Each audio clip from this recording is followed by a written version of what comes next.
የቀደሰ በቴክስት እንደዚህ አይነት ጉዳይ ያወራል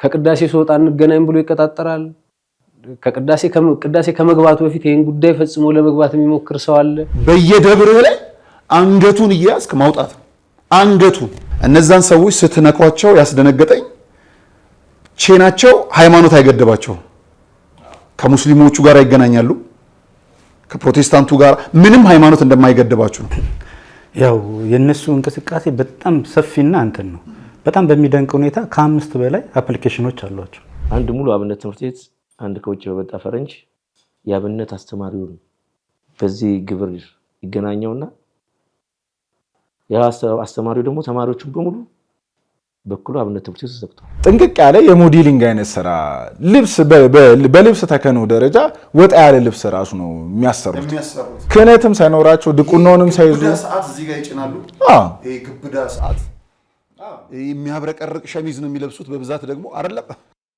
እናቃቸው መለየት ነው ያለው የሚያብረቀርቅ ሸሚዝ የሚለብሱ ናቸው የአዲስ አበባን ሀገረ ስብከትና ራሳቸው ብፁዕ አቡነ ሕርያቆስን ምላሽ እንፈልጋለን ቢሮክራሲ እንዳታሳዩ ይሄ ቤተክርስቲያን ህልውና ስለሆነ ቢሮክራሲ አንፈልግም ከነዚህ ወጣት ጋር መነጋገር አለባችሁ የአዲስ አበባ ሀገረ ስብከት ስራ አስኪያጅ በጣም የራቀ ነገር ነው ክርና መርፌ ለመሆን ክፍል ውስጥ ሲገቡ ነው የምንይዛቸው አይደለ ክፍል ውስጥ ሲገቡ ያው ሰንበት ትምህርት ቤቶችም ነቃ ብለው ነገሮችን እንዲያዩ ስለፈለኩ ነው ከዛ በደንብ መታየት ያለበት ደግሞ ጽጌ ማህሌት አዳር ላይ የእውነት በሚያሳዝን ሁኔታ ወንድ ልጅ ዓለማዊ ወንድ ልጅ ያው አበባ ለሚስቱ እንደሚሰጥ ሁሉ በየማህሌቱና እንትኑ ላይ ቀይ አበባ እየተሰጣጡ እየተጠራሩ የሚወጡ የያዝናቸው ብዙ አገልጋዮች አሉ ወንዶች ብቻ አይደሉም እዚህ ውስጥ ያሉት የነሱ ተባባሪ ሴቶች አሉ የወንዶቹ ግብረ ሰዶሞች ተባባሪ ሴቶች አሉ በስነ ስርዓት በሚያሳዝን ሁኔታ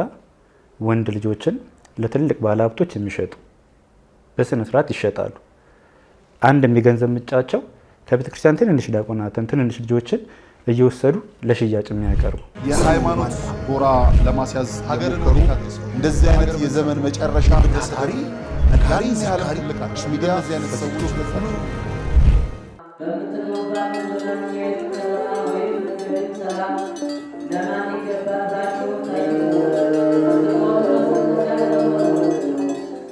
የሐዋርያቱን ጾም ማሳረጊያ በመብላት መጠጣት ብቻ እንዳናሳልፈው የእመቤታችንን ስደቷን መቀበያም ቢሆን ምጽዋት በመላክ ከሙት አንሳ ማር ቅዱስ ሚካኤል አንድነት ገዳም መነኮሳት ጋር አብረን ለምን በረከት አንካፈልም? የተዋህዶ ልጆች የገዳም አባቶቻችን ጩኸት ሊያበቃ ከችግራቸው ሊላቀቁ የጨለመው ሊነጋ ሲል ደግሞ ክረምቱ መጥቶ ገዳማውያኑን ፈትኖብናልና አባቶቻችንን ከክረምቱ ጎርፍና ፈተና ኑ እንታደጋቸው።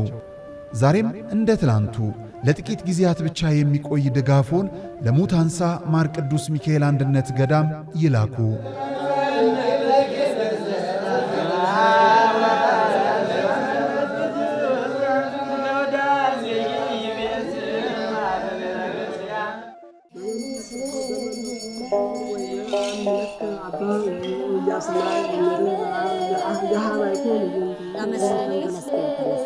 ተመስገን እናተ ኪዳነ ምሕረት ተመስገን። በኢትዮጵያ ኦርቶዶክስ ተዋሕዶ ቤተ ክርስቲያን ትውፊትና ቀኖና መሠረት ከሰባቱ የአዋጅ አጽዋማት መካከል አንደኛው ጾመ ፍልሰታ ለማርያም ሲሆን ከሕፃናት ጀምሮ እስከ አረጋውያን የሚጾም ታላቅ ጾም ነው። እናታችን ቅድስት ድንግል ማርያም 3 ዓመት በእናት በአባቷ ቤት 12 ዓመታት በቤተ መቅደስ 9 ወር በዮሴፍ ቤት 33 ዓመታት ከ3 ወር ደግሞ ከጌታችን ከመድኃኒታችን ከኢየሱስ ክርስቶስ ጋር 14 ዓመታት በወንጌላዊው በዮሐንስ ቤት ከኖረች በኋላ በ64 ዓመቷ ጥር 21 ቀን አርፋለች። በሐዋርያት ውዳሴ ዝማሬና ማህሌት ነሐሴ 14 ቀን ከተቀበረች በኋላ እንደ ሌሎቻችን ትንሣኤ ዘጉባኤን መጠበቅ ሳያስፈልጋት ነሐሴ 16 ቀን በልጇ ሥልጣን ተነስታ በይባቤ መላእክት ወደ ሰማይ ያረጋለች።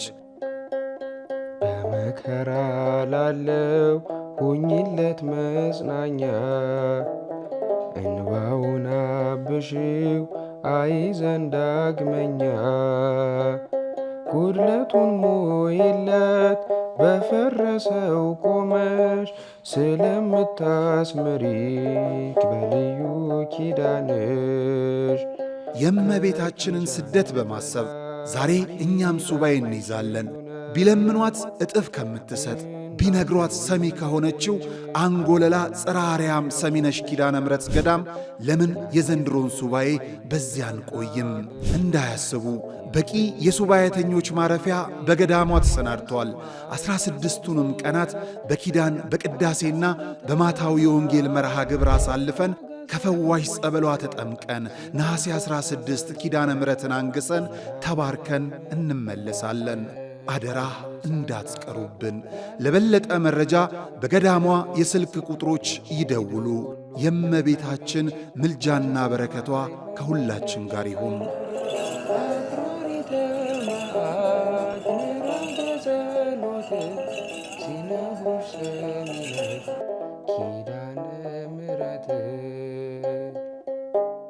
የሃይማኖት ጎራ ለማስያዝ የሞከሩ እንደዚህ አይነት የዘመን መጨረሻ ታታሪ ነጋሪ ሲያለም ትልቃች ሚዲያ እዚህ አይነት ሰዎች መጣቸው። በስመ አብ ወወልድ ወመንፈስ ቅዱስ አሐዱ አምላክ አሜን። ቤተ ክርስቲያንን አንተውም ከቶ የሰጠንን አምላክ በደሙ መስርቶ የሰጠንን ጌታ በመስቀሉ ሞቶ የአምላካችንን ቤት አንተውም ከቶ ቤተ ክርስቲያንን አንተውም ከቶ የሰጠንን አምላክ በደሙ መስርቶ የሰጠንን ጌታ በመስቀሉ ሞቶ የአምላካችን ቤት አንተውም ከቶ። ሰላም ጤና ይስጥልን ክቡራን ተመልካቾቻችን እንደምን አላችሁ? ይህ ነጋሽ ሚዲያ ነው። ጋዜጠኛ ነጋሽ በዳዳ ነኝ። ብዙዎቻችሁ አውቃችሁ አምናችሁ ፈልጋችሁ ፈቅዳችሁ ገብቷችሁ ይህንን መዝሙር የዘመራችሁ የቅድስት ቤተክርስቲያን ልጆች ዛሬ ትፈለጋላችሁ። አይገባችሁ በስሜት ሳታውቁት በሞቅታ ሳትረዱት እንዲሁ በግርግር የዘመራችሁ ካላችሁ ደግሞ በዘመራችሁበት ሰዓት ቃል ነውና የገባችሁት የተናገሩት ከሚጠፋ የወለዱት ይጥፋ ነው። ይሄ መዝሙር ከመዝሙርም ባለፈ ከምስጋናም ባለፈ ከጸሎትም ባለፈ ከእግዚአብሔር ጋር ኪዳን የገባንበት ነው። እንዲሁ ለሞቅታ እንዲሁ ለታይታታ አለያም ደግሞ ክርስቲያን ስለሄድን የምንዘምረው ሳይሆን አንገታችን ላይ ያለው ክር አይነካም ባልነው ልክ አንገታችን ራሱን ችሎ መቆም ከሌለበት በቤተ ክርስቲያን ጉዳይ አንገታችንን እንሰጣለን ብለን ቃል የገባንበት ጉዳይ ነው። እነዚህ ወጣቶች እስከ እስር አለፍ ሲልም እስከ ሌላ ጉዳይ ለቤተ ክርስቲያን ራሳቸውን ሊሰጡ መንገድ ላይ ናቸውና ዛሬ ሁላችንም አንገታችን ሳይቆረጥ ኑሯችን ሳይስተጓጎል ለቤተ ክርስቲያን አለሁ የምንልበት ደረጃ ላይ ነንና የአዲሱ ሚካኤል ወጣቶች ለምን መጡ? ይህንንስ መዝሙር ለምን እሱን የሚለውን ነገር በደንብ እንመለከተዋለን። በቅዱስ ሚካኤል ስም ይሁንባችሁ ይህንን ቪዲዮ እንዳታሳልፉት። ከኛ ጋር ስላላችሁ ከልብ አመሰግናለሁ። እንኳን ደህና መጣችሁ። እስቲ ስም እንተዋወቅና ወደ ዋናው ጉዳያችን እናመራለን። ዛሬ በተለይ በውጭ ሀገር ያላችሁ ጉድ እስከ ቤት ድረሳችሁ እየመጣ ነው። ከምንም በላይ ደግሞ በሀገር ውስጥ ያላችሁ ደግሞ አፍንጫችሁ ድረስ መጥቷልና በቤተ ክርስቲያን ውስጥ የገባብንን ችግር አብረን እንፍታው። እንተዋወቅ። እሱ ባሉ አብሽር እባላለሁ። የማዕረግ ስም ማዕረግ የለም። ኖርማል የማህበራት ህብረት ላይ የማህበራት ህብረት ሰብሳቢ ሆኜ የማገለግል ወጣት ነኝ። የእናንተ ጊዜ የወጣቶች ማህበራት ህብረት ይናፍቀናል። ዛሬ በትዝታ ብቻ ነው ያለ ነው። እንደምትመለሱ በእርግጠኝነት ብሬ ዘማሪ ማዕረግ አለት ለአሁን በቅድስት ሀገር ኢየሩሳሌም ላይ የተሰጠ እሺ፣ መጋቢ ስርዓት ዘማሪ ብርሃኑ ተረፈ ይባላል። ዘማሪ ብርሃኑ ተረፈ። እሺ፣ አለባቸው ምስጋና ይባላል። የለም ማረግ የለም አንድ ነን እስካሁን ድረስ አንድ ነን። እሺ ሄኖክ ኃይሉ እባላለሁ። ደብረመዊ አዲስ ሚካኤል ያው አካባቢ ወጣት። በጣም አመሰግናለሁ። የደብረመዊ ወጣቶች ሰሞኑን በጣም በትልቅ ጉዳይ ሲነሳ ነበር። ግብሩ አጠያፊ፣ ሲነገር ደስ የማያሰኝ፣ በፍጹም ልንፈልግ የማንችለው ነገር፣ ልጆቻችንን እያሳደደ እየበላ ያለ፣ ወጣቶቻችንን እያኮላሸ ያለ፣ ከቤተ ክርስቲያን ብዙዎች እየገፋን እንድናወጣ ሳይሆን እያጠመቅን ድጋሜ በቀኖና እንድንመልስ ስራን የሰጠን አንድ ክፉ ጉዳይ አለ፣ ግብሩ። ያንን በተመለከተ ታዲያ ወንድሞች አጋልጣቸዋል። ከዚህ ክፉ ተግባር በተቃራኒ ቆማቸዋልና ሽልማት ከመባል ይልቅም እስር ደርሶባቸው እንደነበረ የምናስታውሰው ነው። የተዋህዶ ልጆች ቤተክርስቲያን ልክ ሁሌም እንደምንለው እንደ ኖህ መርከብ ናት። የተለያዩ እንስሳት በአንድ መርከብ ውስጥ እንደገቡ፣ የተለያዩ ፍጥረታትም በአንድ መርከብ ውስጥ እንደታጨቁ፣ ጅቡም፣ አንበሳውም፣ ነብሩም፣ ሁሉም ወፉም፣ አራዊቱም፣ ሰውም በአንድ መርከብ ውስጥ አለ። የሰውን ግብር ብቻ እየፈጸምን በመርከብ ውስጥ መቆየት ሲኖርብን እንደ እባብ እየተምዘገዘጉ የሚነድፉን፣ እንደ እርግብ የዋህ እየመሰሉ የሚያጠፉን፣ እንደ ጅብ ደግሞ ሊበሉን ያሰፈሰፉ በእኛ ውስጥ አሉና ይህቺ ቤተ ክርስቲያን ማንንም የማትገፋ ሁሉን አቃፊ ስለሆነች ችግሯን በውስጥ ያሉ ውስጥ ቤተኞች እያበዙት ነው። ስለዚህ ቤተ ክርስቲያንን ባይወክልም ቤተ ክርስቲያን ውስጥ ያሉ ክፉ ጠባይ ያለባቸውን ሰዎች ዛሬ ግብራቸውን ገልጠን ከቤተ ክርስቲያን መቅደስ ገለል አድርገን ወደ ቤተ ክርስቲያን የሚመለሱበትን መንገድ ለማመቻቸት ነው ይህ መርሃ ግብራችን የሆነው። ከእናንተ መካከል ስንቶቻችሁ እስር ውስጥ ነበራችሁ? ሁለታችሁ? ሶስታችሁ? እንዴ ነበር ከኔ ወይ? እውነት እኔ እና እሱ ጠያቂ ነበረና ያሳሰራችሁ ጉዳይ የደብረመዊ ቅዱስ ሚካኤል ቤተክርስቲያን ወጣቶች ታሰሩ። በጣም ብዙዎች መነጋገሪያ ነበር። ለምንድን ነው የታሰራችሁት? ብሬክ አንተ ልጀምር። አካባቢ ወጣት ያው ለምንድን ነው የታሰርነውን የማይበት አንግል ያው ምናልባት የነ ጳውሎስን ክብር ሳይገባን እንድናይ እግዚአብሔር ፈቅዶልን እዛ ቦታ ላይ እንድንገኝ ስለፈለገ ነው ብዬ ነው የማስበው። ያው የታሰርነው የተወሰኑ እኩይ በሆነ ምግባር ላይ ቤተክርስቲያንን በማይወክል ሁኔታ የሚንቀሳቀሱ ልጆች ነበሩ። እነሱን ልጆች ከዛ ህይወት ለማውጣት ግብረ ሰዶምን የሚፈጽሙ ግብረ ሰዶማዊነትን የሚፈጽሙ ልጆች ነበሩ። እነሱ ልጆች ከዛ ህይወት ለማዳን በሰፊው እንሰራ ነበር። እነሱን የማገዝ ከንስሐ አባት ጋር የማገናኘት ሕክምና የሚያስፈልጋቸው ልጆች ሕክምና እንዲያገኙ ህይወታቸውን ማረግ ባለው ህይወት እንዲኖሩ መስመር እንዲያስይዙ የምናደርግ ወጣቶች ነን። የምንንቀሳቀሰው በዛ ዙሪያ ላይ ነበር በሰፊው።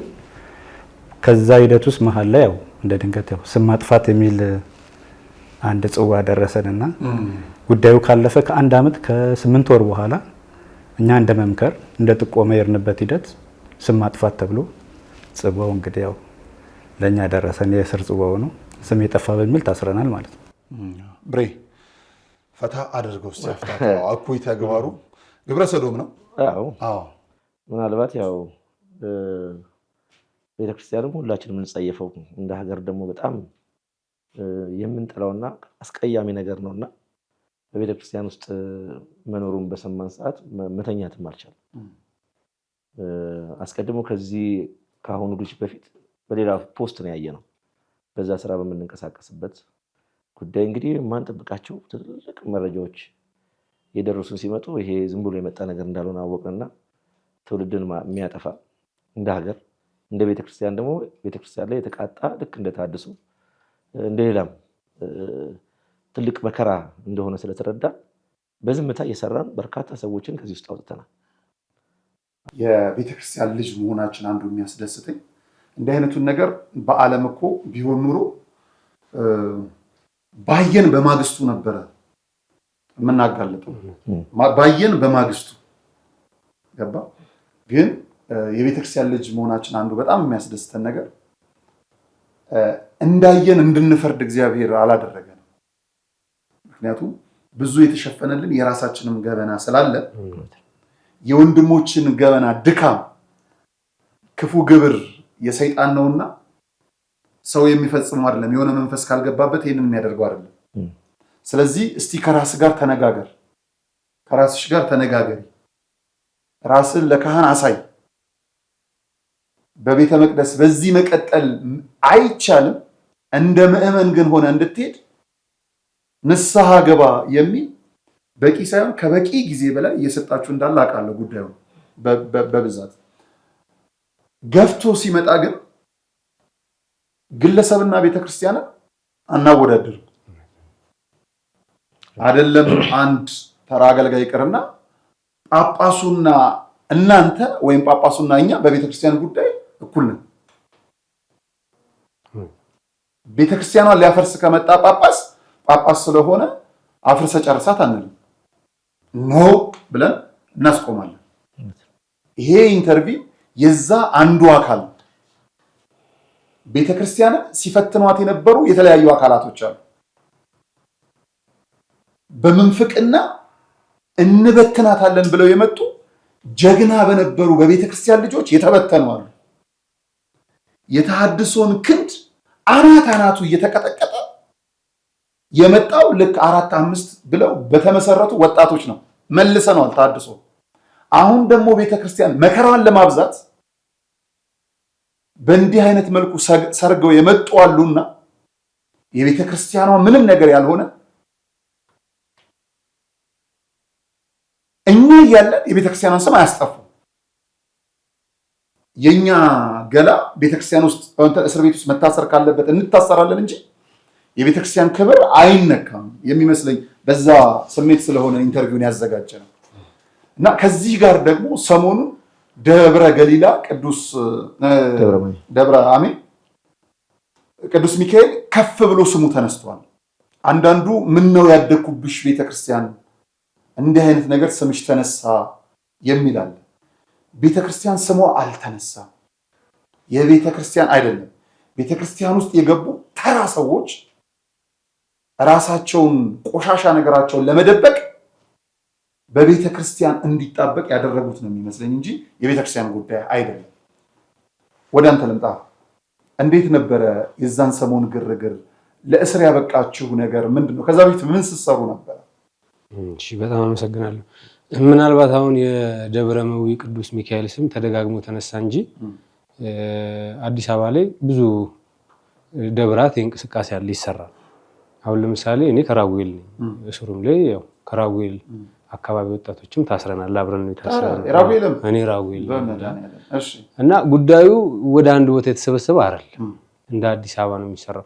ምናልባት የተሐድሶ እንቅስቃሴ ጊዜ ካስታወሳችሁ ቤተክርስቲያኒቷን በተሐድሶ ለማጥመቅ ከምንጩ መስራት አለብን ብሎ አብነት ላይ በጣም ሲሰሩ እንደነበር መምህራን ይነግሩን ነበር። እና አሁን ይህም እንቅስቃሴ በጣም በሚገርም ሁኔታ ቤተክርስቲያንን ለማጥቃት ትውልድ ለማሳጣት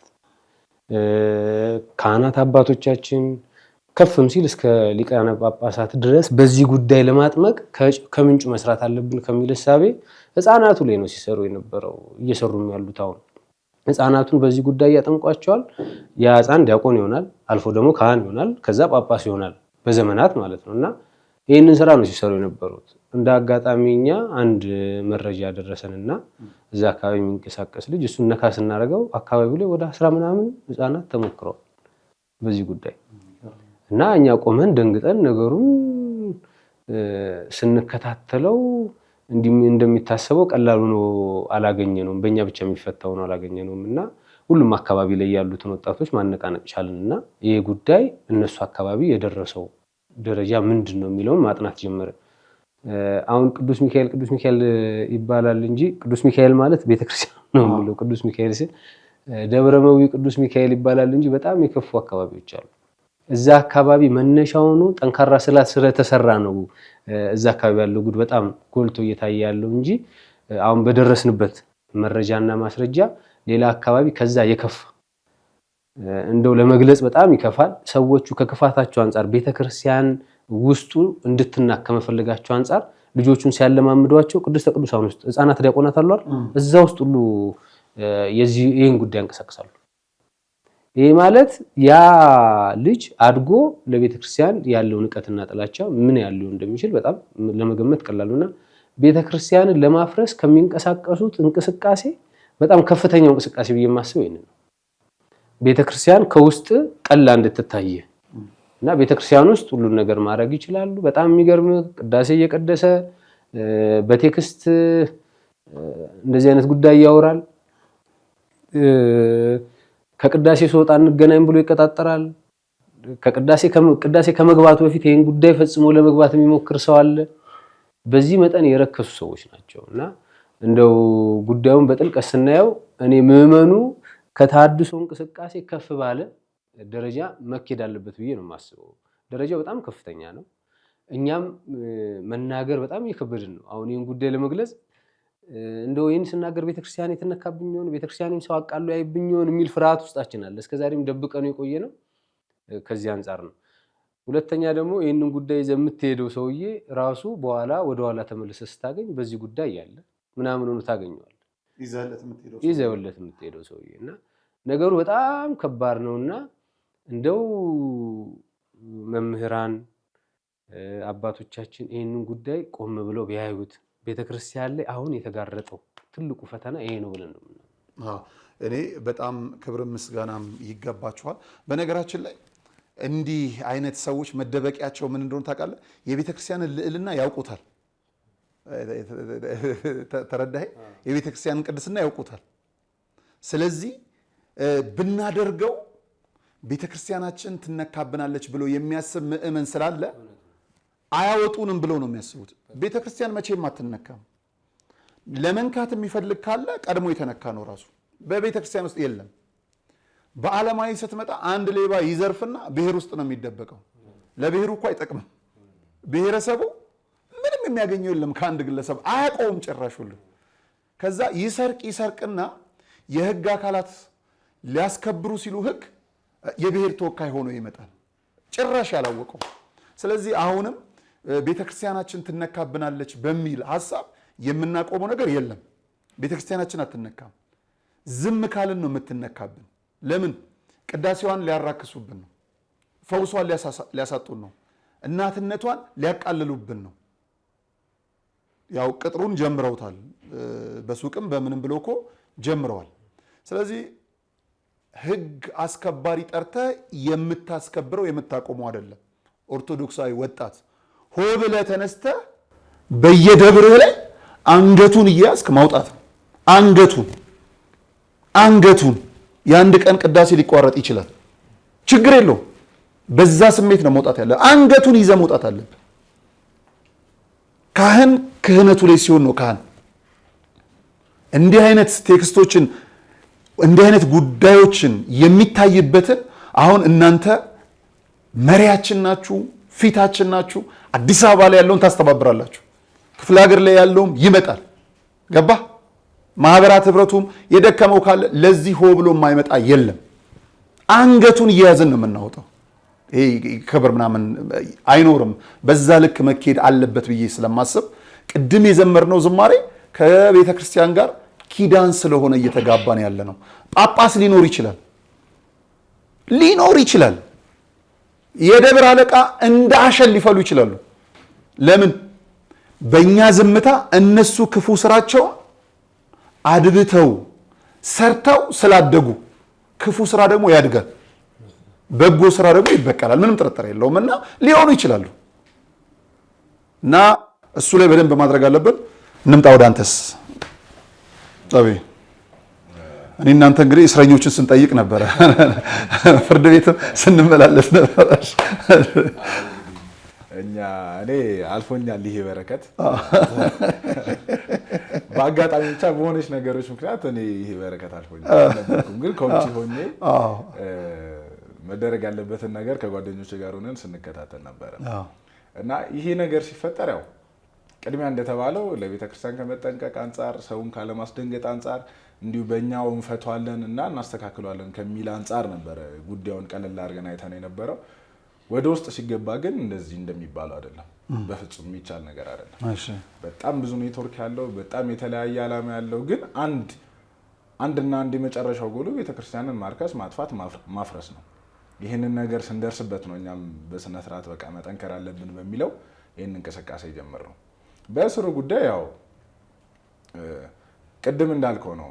እኛ በዓለማዊ ኬዝ ቢሆን ነገንም ላንጠብቅ እንችላለን። ማለት እኛ ያደግንበት ያለንበት ማህበረሰብ ለዚህ ቆሻሻ ተግባር ምን ያህል ሴንሲቲቭ እንደሆነ ይታወቃል እና ግብረ መልሱም ይታወቃል። እንደዛ ማድረግ አቅቶን ሳይሆን ግን የቤተ ክርስቲያን ነገር እዛው በእኛው እንፍታው።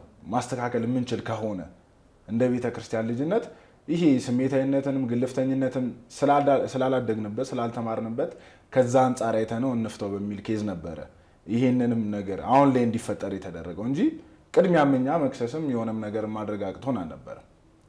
በዛ መሀል ላይ እነዚህ አጋጣሚ የተፈጠሩ ወንድሞቻችንም አላስፈላጊ መክፈል የሌለባቸውን ዋጋ ከፈሉ። አሁንም ያው ሂደቱ ክሱ በሂደት ላይ ያለ ነገር ነው። እግዚአብሔር ተጨምሮበት የሚሆነው ይሆናል። እንደ አጠቃላይ ግን ይሄ ነገር እንደምናስበው ቀላል አይደለም። ቤተክርስቲያን እኔ በራሴ የማምነው የምዕመኖቿ መገደልና ይሄ የግብረ ሰዶም ጉዳይ ከምንም ነገር በላይ ከባድ ነው፣ ትኩረት መሰጠት አለበት ብዬ የማምነው ነገር ነው። ከዚህ የሚበልጥ ጉዳይ ሊኖረን አይገባም። አንድ ክርስቲያን ከዚህ የሚበልጥ ጉዳይ ሊኖር አይገባም። ክርስቲያንም ሆነ ምዕመንም ሆነ ጳጳሳትም ይሁኑ ከዚህ የሚበልጥ ጉዳይ የለም። በቃ ይሄ ቤተክርስቲያንን የማፍረስ የመናድ ነገር ነው እየተደረገ ያለው። ኦን ፐርፐዝ ነው እየተደረገ ያለው። ስለዚህ የኛውን ነገር ነቅተን መከታተል መቻል አለብን።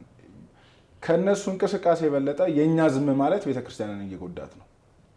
ስለዚህ በሚቻለው መጠን ካሁን በኋላ ባለው ነገር ላይ ጥንቅቅ ብለን በየደብራችን በየአጥቢያችን ያሉትን ነገሮች እንቅስቃሴዎችን ለይተን መከታተል መቻል አለብን። ቤተክርስቲያንን የምንፈልጋት ከሆነ ለቤተክርስቲያን ብቻ አይደለም፣ ሰው ሃይማኖቱንም ቀይሮ ሃይማኖቱም ሳይኖረው ሊኖር ይችላል። ግን በልጁ በታናሽ ወንድሞቹ ሊያየው ይችላል ይህን ነገር። ስለዚህ ለራሱም ብሎ መንቃት መቻል አለበት። ነገሮችን አትኩሮት ሰጥቶ ማየት መከታተል መቻል አለበት። አዎ ያለሽ መስሎሻል ተበልተሽ አልቀሻል ይባላል እና ይሄ ጉዳይ እስላም፣ ክርስቲያን፣ ኦርቶዶክስ፣ ጴንጤ፣ ካቶሊክ እና ምናምን በሚባል አይደለም። በጣም ካስገረመኝና ከሚያስደነግጠኝ ነገር አንዱ በእናንተ እንቅስቃሴዎች ውስጥ እኚህ በቤተ ክርስቲያን ውስጥ በተለይ በአገልጋዮች ጋር ተጠግተው ራሳቸውን አገልጋይ በማስመሰል ግብረ ሰዶም ውስጥ ያሉ ወንድሞችን በደንብ ክትትል ታደርጋላችሁ። መረጃዎቻችሁም አላችሁ። ቪዲዮ በጣም የሚዘገንን የድምፅ ማስረጃ። እነዛን ሰዎች ስትነኳቸው ያስደነገጠኝ ቼናቸው ሃይማኖት አይገድባቸውም። ከሙስሊሞቹ ጋር ይገናኛሉ፣ ከፕሮቴስታንቱ ጋር ምንም ሃይማኖት እንደማይገድባችሁ ነው። እሱን ነገር እናንሳበት እስቲ። በጣም ያስደነገጠኝ እሱ ነው።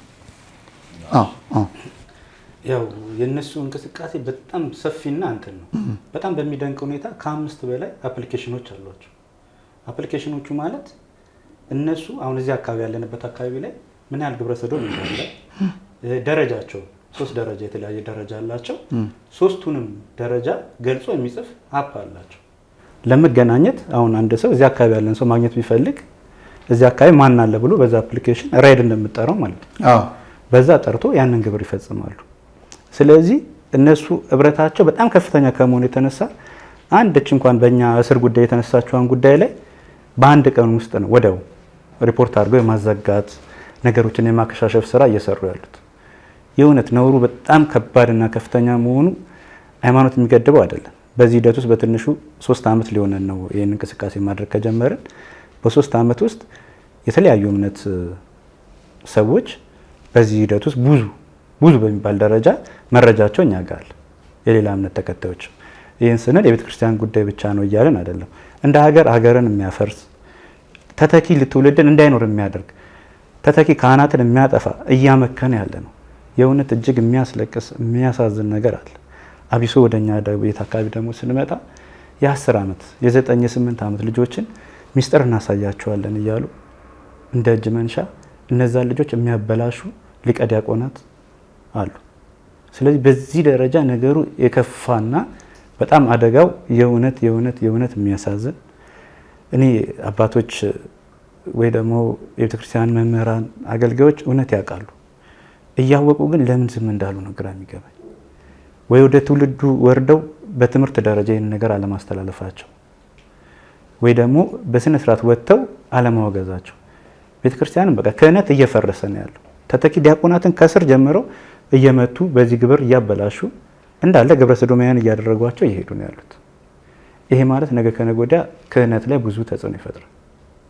ሁሉም በየአካባቢው ይህንን ነገር አይኑን ገልጾ ቢያይ ልጆቹን ልኮ ቤተክርስቲያን የላኩት ብቻ ብሎ ከመጠበቅ ይልቅ ውሏቸውን ቢጠይቅና ያሉበትን ደረጃ ቢያውቅ በጣም የተሻለ ነው።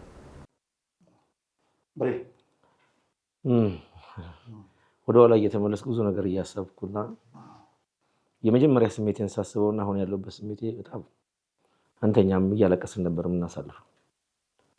አንድ ሙሉ አብነት ትምህርት ቤት አንድ ከውጭ በመጣ ፈረንጅ የአብነት አስተማሪውን በዚህ ግብር ይገናኘውና ያ አስተማሪው ደግሞ ተማሪዎቹን በሙሉ በኩሉ አብነት ትምህርት ቤት ተዘግቷል። ስር የሰደደ ነው። ከውጭ ጀምሮ ኮንታክት ያለው ነው። በበጀት የሚንቀሳቀስ ነው። አሁን እዚህ ያሉ ቤተክርስቲያን ውስጥ አሉ የምንላቸው ሰዎች ወዶ አይደለም የገቡት፣ መጀመሪያ ተጠቅተው ነው። አሁን ይሄ ሊገነዘብ ይገባል። ይሄን ቪዲዮ የሚያይ ሰው ማንም ወዶ የሚገባ የለም እዚህ አጸያፊ ውስጥ። ግን ድቁና እንሰጣለን በሚል ሰበብ ይገናኟቸዋል። የሆነ ከፍታ ለማግኘት ሲፈልጉ ይህ ግብር ውስጥ ካላደረጉ እንዳይገቡ ያደርጓቸዋል። በተለያየ ምክንያት አንዳንዶቹ ስቅስቅ ብለው እያለቀሱ የሚያዋሩን ነው አሉ። ገበናቸው ተሸፍኗል፣ እነሱም ንስሐ ገብተዋል። አይመለከትም ከተለወጡ በኋላ። እዚህ ቤተክርስቲያን ከባድ ፈተና ነች የምንለው ለዚህ ነው። የሀገር ውስጥ ችግር ብቻ አይደለም፣ ከውጭ ነው እየተሰራ ያለው። ቤተክርስቲያኖች በብዛት ስትቃወም የምትታወቀው ግብረ ሰዶምን እዚህ ቤተክርስቲያንን በምን አይነት መንገድ ሰርስረ ልክ እንደ ካቶሊክ ግብረ ሰዶም ውጭ እንዳሉት ማለት ልደግፍ ለማድረግ ወደዱም ጠሉ አመራሮቹን መቆጣጠር አለብን። ከታች ሰንሰለቱ ቅድም እንዳሉት እነሱ ላይ ከደረሰ ከፈረሙ በኋላ አለቀ። ያን ለማድረግ ነው እየሰሩ ያሉት። እዚህ አሁን እንዴት አድርገን መስራት እንዳለበት አናውቅም። ስሜት ይነካል። አገልጋዮች ጋር ወሬውን ስጠይቅ እኔና እሱ ስንጠይቅ ያኔ ስንሰማ እሱ የቆየ ይለዋል። አባ ጋር ሄደህ ስጠይቅ እሱማ እንደዚህ እኮ ይለዋል። ግን አብረው ቆማሉ። ቅዳሴው ላይ አብረው እንትኑ ላይ ያሉ ይዘማሪው ላይ ያሉ አብረው ምኑ ላይ አብረው ምንድነው ተፈቅዷል ወይ እስከ ማለት ነው እኛ የሚሰማኝ የነበረው ስሜት ማለት ነው። ዞር ብሎ ደግሞ ያ ሰውዬ ንስሐ አስገበተ ስናስወጣ ጎበዝ ይሉናል መተዋል። እኛ ለጉብዝና አይደለም ጥያቄያችን። ቢያንስ ቤተ መቅደሷ የምናለቅስበትን ቦታ አጽዱልን። በዓለም ጨቅይተን ስንመጣ በበደል ረክሰን ስንመጣ ቤተ መቅደስ ጋር ቆመን የምናለቅስበት ቦታ ስጡን፣ ይንጻልን እሱ ቦታ። ይህን የኛ ጥያቄ። ልጆቻችንን እንላክ ወደ ቤተ መቅደሱ። እንደዚህ አይነት ጅቦች እያሉ እንዴት አድርገን እንላክ እያል እየፈራን ልጆች የሚማሩበት የሚያርጉበት። እንግዲህ አሁን ፍልሰታ መታለች አይደል? የልጆችን ነገር አንገዙ ላይ ነጠላውን አድርጎ የሚሮጥ ልጅ አሁን ስልክ የምንሰማው ስልክ ትታመማለህ። ቴክስቶቹ ማየት ትችላለህ። የ9 10 ዓመት ልጆች በዚህ ጉዳይ ውስጥ እየከተቷቸው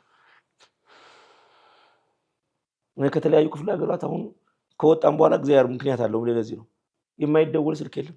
እኛ ጋር እንደዚህ ተደርጓል፣ እኛ ጋር እንደዚህ ነው ጠቆመን ነበር እምቢ አሉን። እንዲህ በቃ ዝምታ በስተዋል። እኔ አሁን አገልጋዩ ከታሰርኩ ወጣ በኋላ ይቅርብህ የማይለኝም አንዳንዱ በቃ ብሬ አተውም እንዴ ይሉኛል። አገልጋዩ ነው። ጀግኖች ደግሞ አሉ። አንበሳ ይላል መጥቶ። ይሄ ነው ለሃይማኖት መሆን ያለበት። እኔ አሁን ቆሜ የማወራው ስላመንኩበት የመጣ ነው ስላመንበት እንጂ እየሰማን ዝም ስትል ነገ ቤት ይመጣል። በፊት ኤችአይቪ ከ10 1 ምናምን ይባላል ነበር። ከ10 ሰው አንዱ ምናምን ይባል ነበር። አሁን ይሄ ነገርም እዛ ሳይደርስ እንግጨው፣ ባጭሩ እንግጨው፣ እናስተምረው። ትውልዱ ሳያውቅ ነው እዚህ ውስጥ እየገባ ያለው። በመጠጥ ተገፋፍቶ ሊሆን ይችላል፣ በተለያየ ነገር ተገፋፍቶ ይሆናል። እዚህ ውስጥ እየተዘፈቀ ነውና አይናችሁን ገልጻችሁ በተለይ ሰንበት ትምህርት ቤት አመራሮች፣ የአብነት ትምህርት ቤት ያላችሁ የበላይ ጠባቂዎች፣ የቤተክርስቲያን አባቶች ልጆቻችሁን በደንብ ምሩ። ግዴላችሁም አበል አምጡ ይሄን አምጡ ከማለት ይልቅ እነዚህ ልጆች ለውጡ።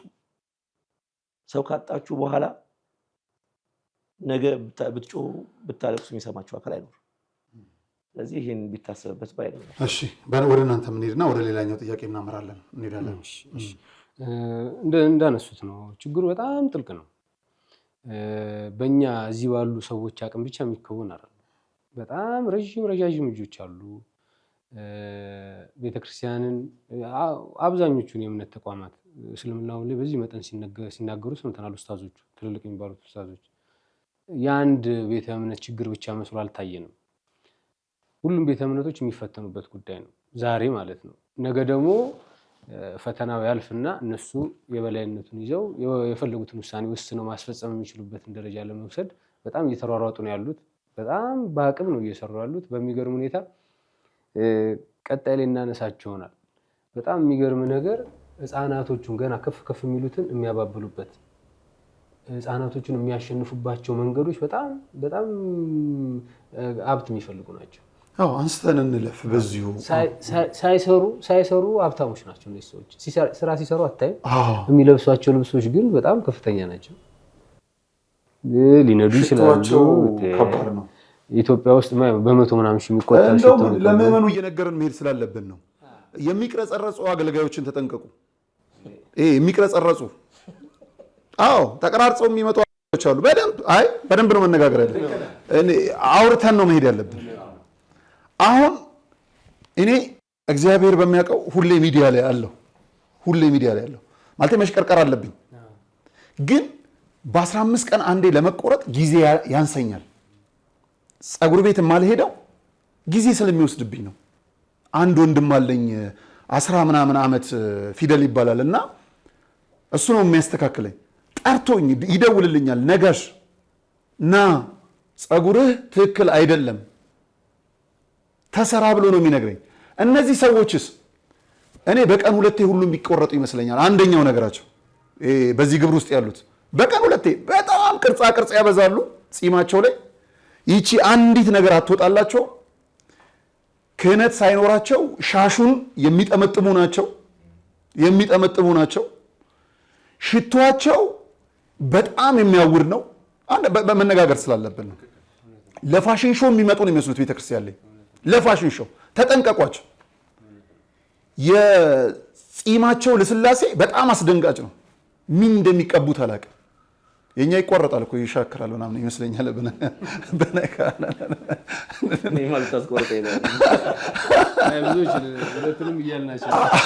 ሁለታቸው አልተቀረጸረጻችሁማ እናንተ ያበራሉ። ለምን? ከእጃቸው ድካም የለም። ገንዘብ በሆነ መንገድ ነው የሚመጣው። የእጅ ስራ የላቸውም። በቃ ይሄ ምናምን ነገር ነውና ተደፍተው የሚነሱ ናቸው። እንዲህ እያልን ቢያንስ ሰው እንዲጠነቀቃቸው እንዲፈራ መደረግ መቻል አለበት። እንዲፈራ። ስለዚህ አንድ እኮ መነኩሴ ቤተ ክህነት ነው አይደል የተቀጠረው? በአንድ ቤተ ክህነት ተቀጥሮ ወራይ ደሞዙ ይታወቃል። ከአንድ ባለ ሀብት በላይ ከኖረም ኬት ነው መጠየቅ እኮ አለበት በደንብ። በዓለም እኮ አንድ ሹመኛ ኬት ነው የመጣው ተብሎ ይጠየቃል። ልክ እንደዛው ወደዛ እንዲሄድ ነው።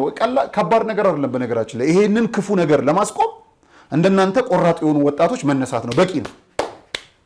ገባ? መንግስት አይደግፈው፣ በጽኑ የሚዋጋው ጉዳይ ነው መንግስት። ይሄንን መንግስትና ሃይማኖት የተለያየ ነው ብለህ መንግስትን ከሃይማኖታዊ ሁኔታ አውጥተህ መንግስት ያስከብርልኝ ማለት አትችልም። ይሄንን አንተ ነህ ማስከበር ያለብህ። ይዘህ ነው ለህግ አካል መስጠት ያለብህ። ይሄ ወደ መንግስት ማላከክ አይጠበቅም። ቤተክርስቲያንን የምትጠብቀው አንተ ነህ። እንደናንተ አይነት ወጣቶች ወላጆች ከመጡ በአንድ ወር አጽድተን እንጨርሰዋለን። በአንድ ወር እነሱ የሚችሉት ዩቲዩብ፣ ቲክቶክ ማዘጋት አይደለም። ማዘጋት ከሚችለው በላይ ምዕመን ሲከፈት ሰብስክራይብ ማድረግ የሚችል ምዕመን አለን። ገባህ? እንደኛ አይነት የቆረጠ ሚዲያ ነው የሚያስፈልገው። በቃ አለቀ። ምንም የሚሆን ነገር እንደው አናክብደው። በደንብ ግን ልቡ ከተነሳ ሰው ሁሉን ነገር መቆጣጠር ይችላል። አንድ ደብር ላይ እኮ ለምን ብዙ እናደርጋለን? ያ ሁሉ ማህበረ ካህናትን ለምንድን ነው በእነሱ የምናደርገው? ካህናት አባቶቻችን እኮ እንዴ ስራ እንኳን ቢባል የሚሰሩትና የሚያገኙት እኮ የሚመጣጠን አይደለም። ካህናቶቻችን 24 ሰዓት እንቅልፋቸውን አጥተው ስብሐተ እግዚአብሔርን አድርሰው የኛን ጸሎት አሰርገው ያሉ አባቶችን በእንዲህ በተደበሰበሰ ስራ ሙሉ ካህናት ወይም ደግሞ አገልጋዮች በሚል ወይም ደግሞ ሙሉ የቤተ ክርስቲያን ደጀን የሆኑ ሰንበት ተማሪዎች ስማቸው እንዲነሳ መደረግ የለበት። ከመሃላቸው 4-5 ናቸው። እነሱን እየነጠልን ጎሮሮ እያያዝክ ማውጣትና መጥፋት ነው። ቤተ ክርስቲያንን ማንጻት ነው። ተሐድሶ እኮ ከነሱ ይበልጡ ነበረ። በየደብሩ ይሄ ነበረ ተሐድሶ። አሁን ከምንላቸው ይበልጥ ነበር። ወጣቱ ማህበረ ካህናቱ እግዚአብሔርን ማግዞት መዶሻ የሚያህሉ መምህራን ፊት የቀደሙ ነበሩ። በእነሱ መቺነት ተባረዋል። ዛሬም ያንን ማድረግ እንችላለን። ይቅርታ ስላቆምኩ። ልክ ነው። እስካሁን የተነሳው ሁሉም ልክ ነው። እኔ አሁን የሚገርመው ትንሽ እኔም ራሴን ወደኋላ ስመልስ መጀመሪያ ቀን የነበረኝን አስተሳሰብና ዛሬ የነበረኝ አስተሳሰብ ፍጹም የተለያየ ነው። ማለት እኔ በጣም እናደደው ይሄ መደንገጤን ራሱ ተነጥቄያለሁ በዚህ ኬስ። ማለት አሁን አዲስ ሰው ሲሰማው የሚደነግጥበትን ሁኔታና እኔ ስሰማ የምደነግጥበት ፍጹም የተለያየ ነገር ነው። ያ ራሱ ትክክል አይደለም። ማለት ልክ ነው፣ አይምሮ ሲለምድ ነገሮችን ቀለል የማድረግ ነገር ሊኖር ይችላል። ግን እኛ በቃ በጣም ብዙ ነገሩን ስላየነው ስለለመድነው ልክ ባልሆነ መንገድ እንዳንደነግጥ ራሱ እየሆነ ነው። ወጣም ወረደ በቃ እንድንለምደው እየሆነ ነው ይህንን ነገር ማለት ነው። እኔ አሁን ምዕመኑ ወይ ደግሞ ህዝቡ ማድረግ ያለበት ይህንን ነገር የሁሉም ሰው ችግር አይደለም፣ እንደተባለው የጥቂት ሰዎች ችግር ነው። በነዛ ጥቂት ሰዎች ሁሉንም መፈረጅ ላይኖርብን ይችላል፣ የለብንምም። በጣም ጀግና አባቶች ይህን ነገር የተዋጉ የታገሉ ብዙ አባቶች፣ ብዙ መምህራኖች፣ ብዙ የምናውቃቸው ሰዎች አሉ። እነዛን ሰዎች ወደኛ እያመጣን ከነሱ ጋር አብረን የምንሰራበት ሚስ ቢፈጠር አብረው ከኛ ጋር እንዲቆሙ ማድረግ ቢቻል፣ እነዚህ ሰዎች ኔትወርክ አላቸው፣ እኛንን ኔትወርክ የሌለን። እስከዛሬ እንደተባለው ያው ነገሮችን ከብዙ አንጻር አይተን ያዘ የማድረግ ነገር ነበረ። በዛ ውስጥ ብዙ ስህተቶች ሊኖሩ ይችላሉ። ግን ኔትወርካቸው እነዛ ሰዎች አንድ ዓላማ እስከሆነ ድረስ ብዙ ጊዜ ያው ጠላት ወይ ደግሞ ሰይጣን ለዓላማው እንዲጠነክሩ ያደርጋቸዋል። እኛ እግዚአብሔር አለን፣ እግዚአብሔርን ተማምነን ደግሞ ከነሱ በላይ መሄድ እንችላለን። እንደተባለው በየሃይማኖት ተቋማቱ አለን። ይሄ ነገር የተለየ ነገር አይደለም ወይ አንድ ቦታ ላይ ብቻ ያለ ነገር አይደለም። ኢቭን አሁን እኛ እያወራን ያለ ነው ስለ ሃይማኖት ተቋማት ነው። ዓለማዊ ነገር ላይ ደግሞ በጣም በሚያስደነግጥ ሁኔታ ላይ ነው ያለው። ያ ራሱ ጊዜ የሚፈታው ነገር ወይ ራሱ ህጉ የሚፈታው ነገር ነው።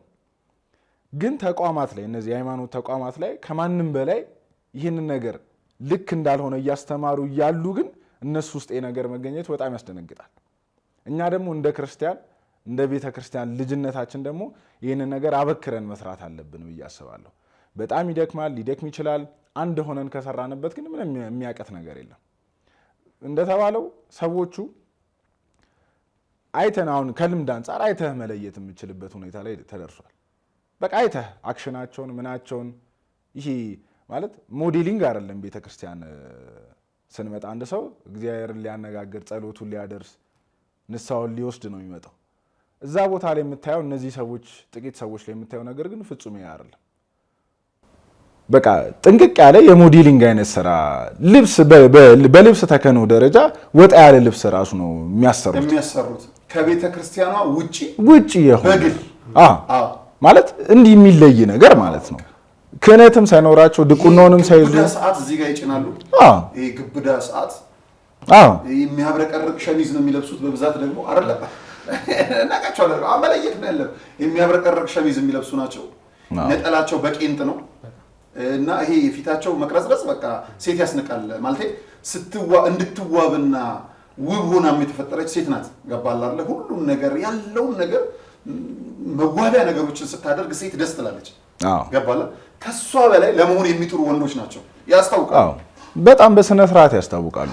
ማለት ትንሽ ጊዜ እስከታያቸው ነው እንጂ በስነ ስርዓት የሚያስታውቁ ሰዎች ናቸው። እኔ የቤተክርስቲያን ስርዓትም እንደዚህ የሚጠይቅ እንደሆነ አላቅም፣ አይጠይቅም ብዬ ነው የማስበው ማለት ነው። ማለት ልብህ ነው ንጹህ መሆን ያለበት በቅድሚያ። ከዛ በኋላ ይሄ በሴት መጠን ግን አንድ ልጅ ወንድ ልጅ አክት ማድረግ ያለበት አይመስለኝም። አይተህ ተለያቸዋል አልኩ እኮ በቃ ብዙ አክቻቸው። ሲቀጥል ደግሞ ለምሳሌ አንድ እኔ ጨዋ ኮንኩኝ በዙሪያ ሊኖር የሚችለው ጨዋ ሰው ነው። እኔ ሌባ ኮንኩኝ በዙሪያ የሚኖረው ሰው ሌባ ነው። እኔ ሰካራም ኮንኩኝ በዙሪያ የሚኖረው ሰው ሰካራም ነው። እነዚህ ሰዎች ማን ምን እንደሆነ ይታወቃሉ። ሰርክላቸው ራሱ እነሱ ነው። አይቀላቅሉም ሰው ተሳስተው። እንደዚህ አሁን ይሄ ካራክተራቸውን ያነሳናቸው ሰዎች ሰርክላቸው ራሱ ተመሳሳይ ነው። አንዱን አይተህ ሁሉንም መረዳት ትችላለህ። በቃ ጥንቅቅ ያሉ ራሳቸው ናቸው፣ ሳይቀላቅሉም ከፎቶ ከቪዲዮ ጀምሮ ራሳቸው ናቸው ሁሉም ቦታ ላይ ያሉት ማለት ነው። ስለዚህ እንደዚህ አይተን የምንለያቸው ከሆነ መመለስ ያለበት አካል ይመለሳል። እንዲመለስ መስራት ነው ሀሳባችን። የሚያ ነው እንደተባለው ነው። እኛ ብዙ ኃጢአት አለብን፣ እኛ ራሳችን ብዙ ድክመት አለብን፣ ብዙ ኃጢአት አለብን። ነገር ግን ይሄ ሰው ደግሞ ቤተክርስቲያንን ነው እያሳጣን ያለው። የኔ ኃጢአት ውጪ ሊቀር ይችላል ወይ የሆነ ቦታ ላይ ሊሆን ይችላል ምናምን ነገር። ይሄ ሰው ግን ዲያቆን ነው የሚያሳጣን፣ ካህን ነው፣ ንስሐ የሚቀበለኝን አባቴ ነው እያሳጣኝ ያለው፣ ጳጳስ ነው እያሳጣን ያለው።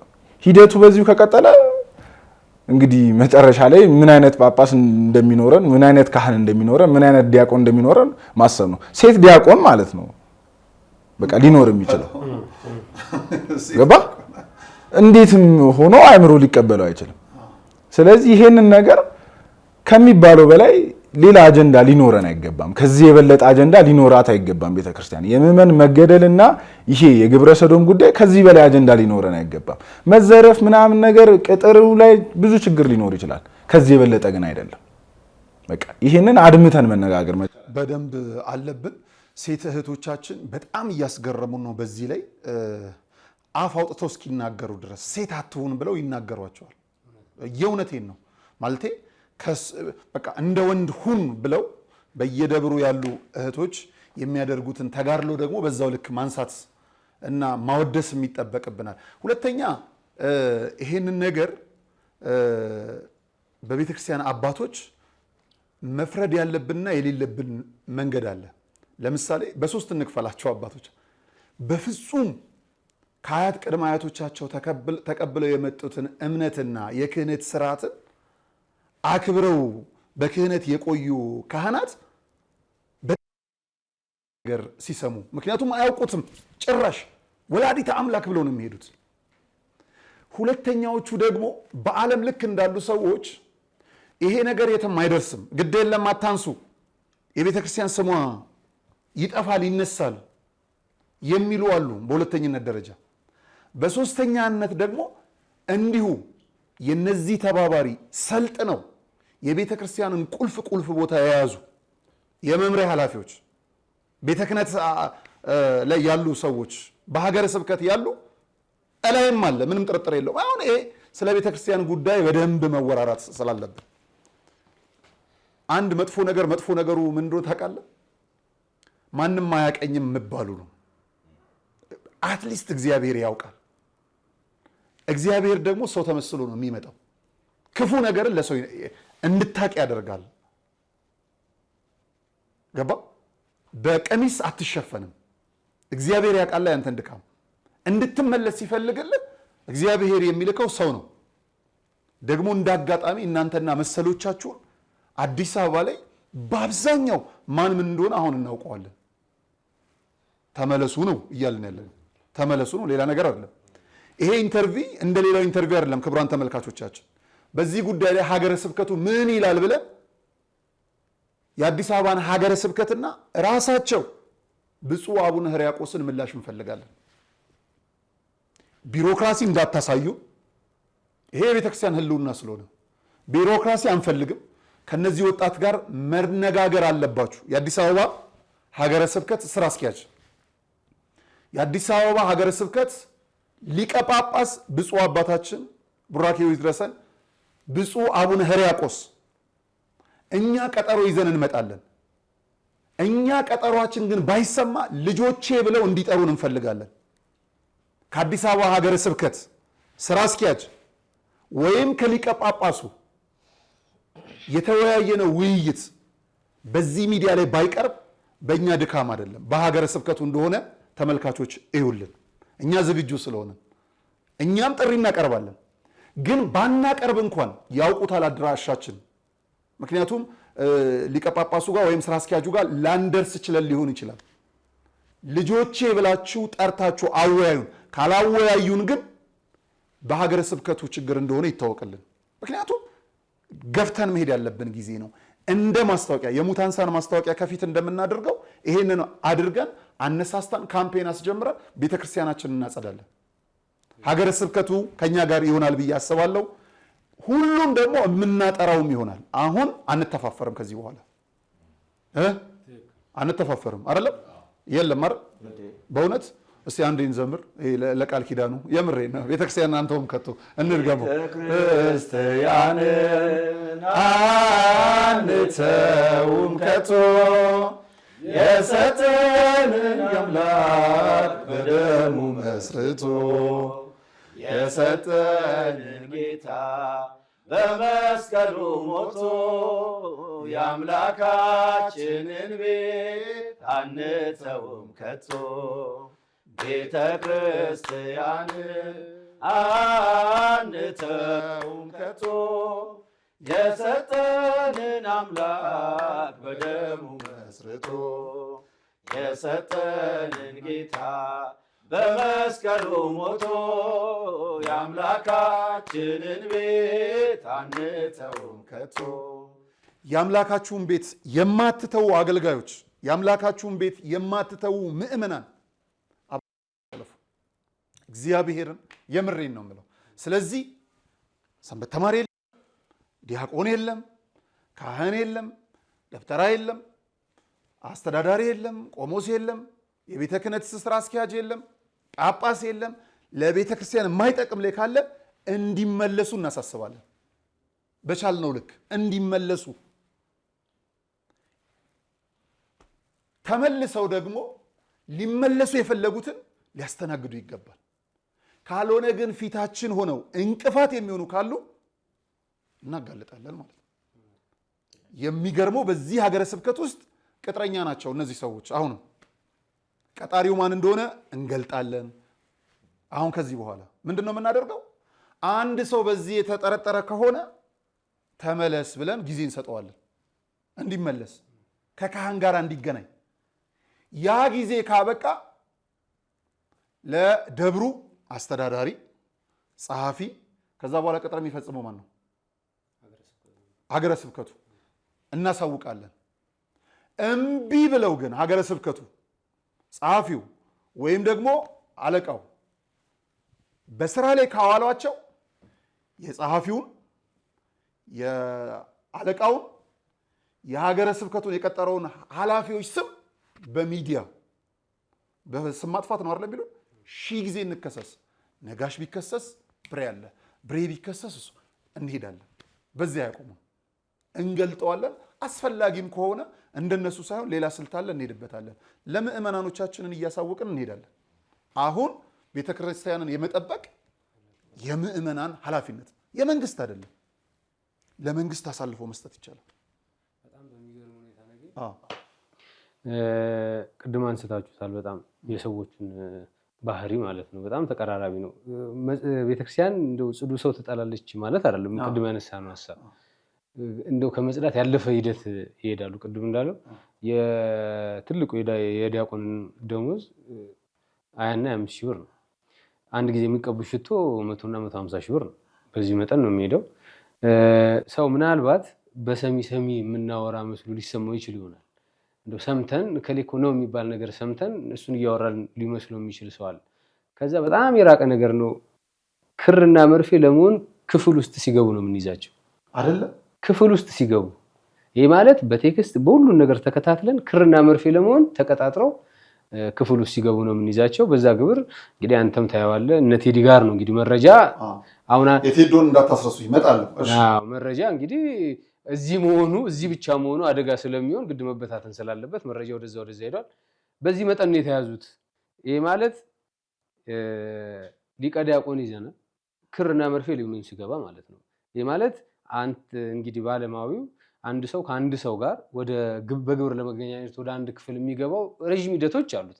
ምናልባት በገበያ ተገበያይተ ስጋዋን ልሸጥልህ ካልሆነ በስተቀር ሂደት አለው። ያንን ሂደት አልፈው እዛ እስኪገቡ ድረስ ሁሉን መረጃ እየተከታተልን ነው ያዝናቸው፣ ሁሉንም ማለት ነው።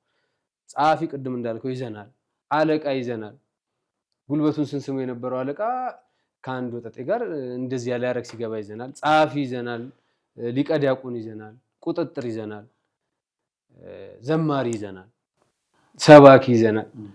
አሁን ዛሬ ከብዙዎቹ ጋር ተማምነን ይዘናል። አንዳንዶቹም የኛ ትልቁ ነገር ምንድነው? ዲያቆን ከሆነ ይህን መረጃ ከያዝን በኋላ ድጋሚ ገብቶ እንዳይቀድስ ልብሰ ተክህኖ ለብሶ እንዳይታይ። ለምን የሚለብሱት ልብሰ ተክህኖ የሚቀድሱት ቅዳሴ የሚፈልገው ማሟላት ያለብህ ነገር አለ። ድንግልናህን መጠበቅ አለብህ። ካልሆነ ደግሞ አግብተህ ነው መሆን ያለበት። እነዚህ ሰዎች ኦልሬዲ ያንን አፍርሶታል። ዲያቆን ተብሎ ሊጠሩ አይገባም። ልብሰ ተክህኖ እንዳይለብሱ እንዳይቀድሱ ነው። አንዳንዶቹ ይህንን ንግግራችንን ተላልፈው ሲቀድሱ የምናያቸው ሰዎች አሉ።